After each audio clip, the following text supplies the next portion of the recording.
হিঙ্গলগঞ্জ ব্লকের পাটঘেরা গ্রহরাজ ট্রাস্টের ও স্বেচ্ছাসেবী সংগঠনের পক্ষ থেকে গণবিবাহের আয়োজন করা হলো।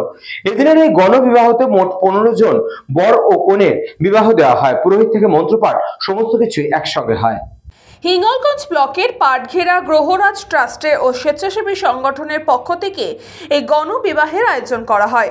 এই দিনের এই গণবিবাহতে মোট 15টি বর ও 15টি মেয়ের বিবাহ দেওয়া হয়।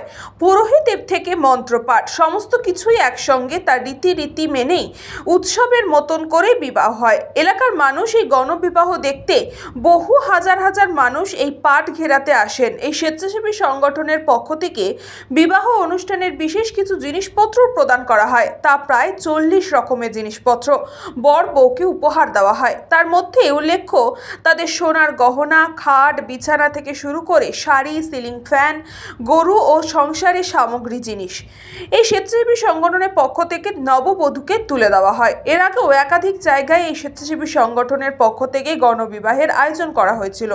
সেখানেও সুন্দরবনে একসঙ্গে 15টি ছেলেমেয়ের বিবাহের অনুষ্ঠান আয়োজন হয়েছিল।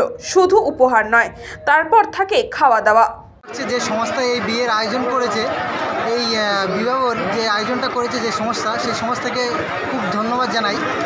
আজ যে এই গণবিবাহটা হচ্ছে, আমরা সুন্দরবনের মানুষ, এই সুন্দরবনের মানুষ এই সর্বপ্রথম এই গণবিবাহ যে সংস্থা এনেছে খুব সুন্দর, সেই সংস্থাকে অসংখ্য ধন্যবাদ জানাই।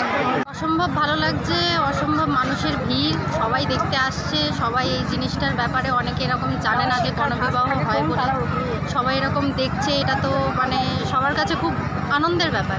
সেবা ট্রাস্টের পক্ষ থেকে আমরা এটা করেছি। অত্যন্ত সুন্দরবনে সর্বপ্রথম এই গণবিবাহের আয়োজন আমরা এটা করেছি।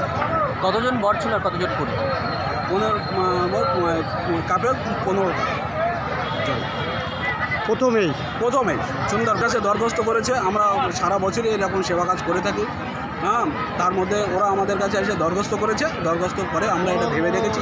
বাকি আমরা রয়্যাল ইন্ডিয়া যে সংস্থা আছে কলকাতা, তাদের সঙ্গে যোগাযোগ করি।